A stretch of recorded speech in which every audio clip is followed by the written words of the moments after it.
দর্শক, আজ আমরা জানব পৃথিবীর প্রথম মানব আদম আলাইহিসসালাম ও হাওয়া আলাইহিসসালামের জান্নাত থেকে পৃথিবীতে আগমনের চমকপ্রদ কাহিনী।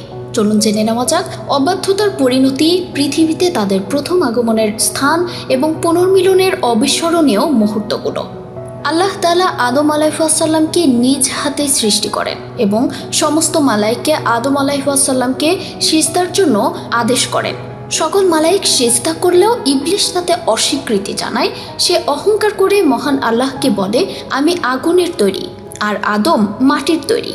তখন আল্লাহ ইবলিসকে ধিক্কার জানিয়ে বলেন, তুমি এখান থেকে নেমে যাও, এখানে তোমার কোনো অধিকার নেই অহংকার করার, তুমি অবশ্যই হীন ও অপমানিতদের অন্তর্ভুক্ত।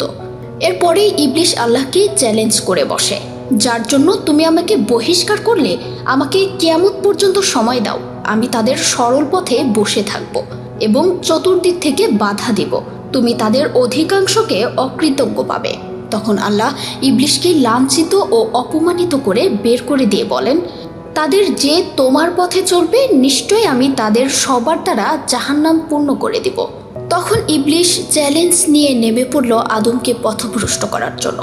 আল্লাহ আদম ও হাওয়া আলাইহিসসালামকে জান্নাতে শান্তিতে বসবাস করতে দেন, কিন্তু জান্নাতের সকল সুখ তাদের জন্য উন্মুক্ত থাকলেও শুধু একটি গাছের ফল খেতে আল্লাহ তাদের নিষেধ করেছিলেন। আল্লাহ বলেন, আমি আদমকে বলেছিলাম, তুমি ও তোমার স্ত্রী জান্নাতে বসবাস করো এবং সেখানে যা ইচ্ছা তা থেকে আহার করো, কিন্তু এই গাছের নিকট যেও না, তাহলে তোমরা সীমালঙ্ঘনকারীদের অন্তর্ভুক্ত হবে। কিন্তু ইবলিস তাদেরকে প্ররোচিত করতে থাকলো। একসময় ইবলিসের প্ররোচনায় তারা সেই নিষিদ্ধ গাছের ফল খেয়ে ফেলেন এবং সাথে সাথে তাদের ভুল বুঝতে পারলেন। আল্লাহর নিষেধ অমান্য করায় আদম ও হাওয়া আলাইহিসসালামকে শাস্তি স্বরূপ পৃথিবীতে পাঠিয়ে দিলেন এবং বললেন, তোমরা পরস্পর একে অপরের শত্রু হবে এবং তোমাদেরকে সেখানে কিছুকাল অবস্থান করতে হবে। নিশ্চয়ই তিনি মহা ক্ষমাশীল ও অসীম দয়ালু।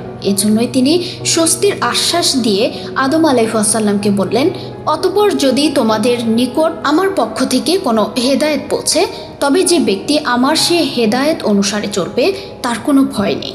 আল্লাহ আদম ও হাওয়া আলাইহিসসালামকে শাস্তিস্বরূপ পৃথিবীতে পাঠিয়ে দিলেন। আদম আলাইহিসসালাম এসেছিলেন বর্তমান শ্রীলঙ্কায় এবং হাওয়া আলাইহিসসালামকে পাঠানো হয় বর্তমান সৌদি আরবের জেদ্দা অঞ্চলে। পৃথিবীতে নামার পরে তারা অনেক বছর ধরে একে অপরকে খুঁজে বেড়ান এবং দীর্ঘ এ অপেক্ষার অবসান ঘটে প্রায় 300 বছর পর আরাফাতের ময়দানে। সেখানে তাদের পুনরায় দেখা হয় এবং দুজনে একসাথে বসবাস করতে শুরু করেন। এভাবেই পৃথিবীতে মানবজাতির সূচনা হয়। দর্শক, এই ছিল আদম আলাইহিসসালাম ও হাওয়া আলাইহিসসালামের জান্নাত থেকে পৃথিবীতে আগমনের ইতিহাস। এমন আরও জানা অজানা নানা তথ্য জানতে সাথে থাকুন দৈনিক দেশের পত্রে।